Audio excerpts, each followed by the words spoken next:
like you might be the person who learns how to create the AI that doesn't kill the environment, right? Like so learn it. That's what I would say to them. In the industry space, I have a tough time with it with regards to some things. Like you can see like my art stuff behind me. Like art is created by people and life experience, right? So the best AI can do with regards to any type of art form is maybe mimic something that someone has put in the system. And so, if it takes jobs from people who are in the creative space, I think that those creatives will find other ways to express that creativity, right? Like, and then there are people that we there are people who truly appreciate like the creative process. And so, instead of just fearing that it's going to take your job and sitting back in panic mode, like learn it, like learn how to use it. But then, like, if you are a creative, like never stop expressing like your true creative self. The other thing I'll say, like for Black folks in particular, and I know this show is wider than just Black folks, but like the thing I say to Black folks is, or anybody, like any people of color, but when you use it and it does something wrong, you need to put inputs in it that teaches it what it did wrong, or else it's just going to continue to be biased, right? So then shall we use your hair as an example, right? Everybody was making the little cute little Muppet Family Jones, and I did one or whatever, and I did one, and it made my wife has micro, like she has locks, sister locks, I think they're called. Like she has locks, and it just decided like, yeah, I don't know how to make the hairstyle. Let me go ahead and change this hairstyle. And I was like, I had to respond back and be like, no, hair is very important in the African American community, especially amongst women, right? Like, and I had to put all this input in so that the next time somebody goes and puts something in, it can reference that. And so I tell people, if you don't want the bias in it, you got to actually teach it how to remove the bias. Like when it does something that's wrong, you gotta actually know how to input. So I mean, I guess that's what I would say, but hopefully that answers your question, man. Now, fine. Shout out to Steve Jones. Shout out to Pockstock. Shout out to Morgan. A lot of people that's doing that. That's fighting the bias in AI. Yes, sir. Shout out. Super important, y'all. AEO is the thing, right? Like Jeff said, what goes into the system? What goes into the LLMs, right?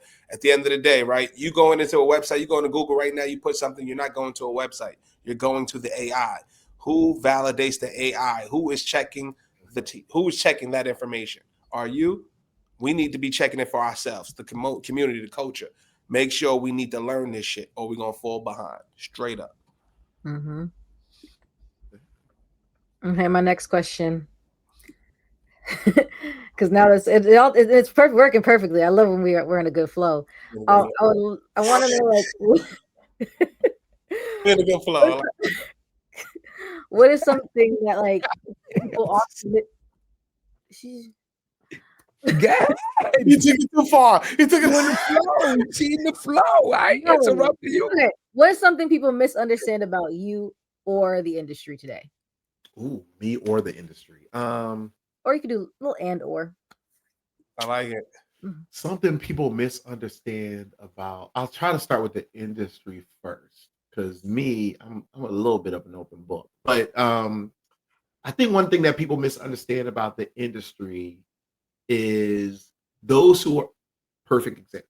Those who are outside of the industry, they actually think of advertising, marketing, PR as solely creative, right? So they don't see a space for them, right? But the truth of the matter is, if you are, if you're an accounting person, right? The industry has accountants, right? So wear your Jordans and your jeans and come do some accounting in a creative space.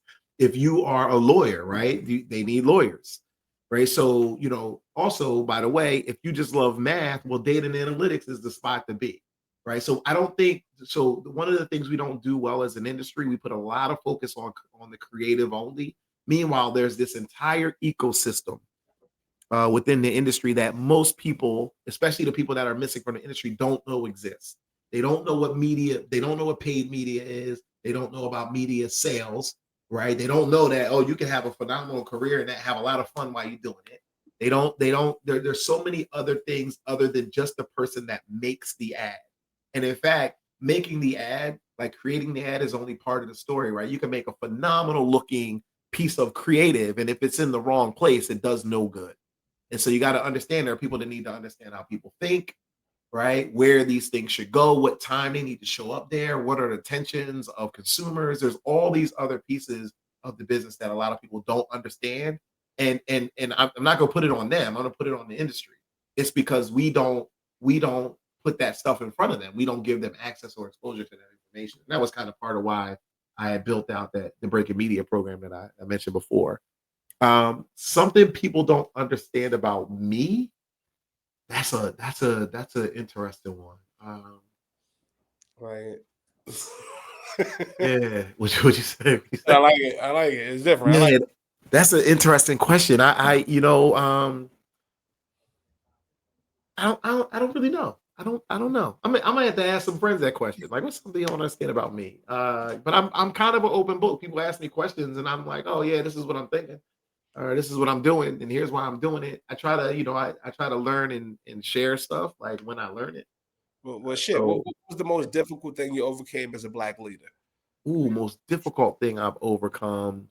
In your career, what's the one thing that made you feel like, I can't do I don't want to play the what's the thing you overcame that was very difficult for you, bro? Internally, mentally, spiritually, all that shit. Well, I don't know if it was the corporate thing, if I'm being honest. Look, let me take this a little bit while I That's the man. about that. The man. My podcast is called The Crucible with Jeff Marshall. I talk to highly successful people about their greatest failure. About it. Episode number 1 is what I deem my greatest failure.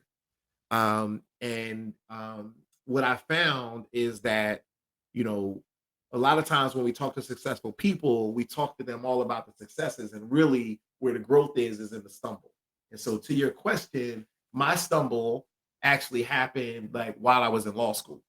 And I'll leave it at that until you go look at episode 1. It's only 13 minutes. Oh, he's a Potter. On the show. No. Yeah.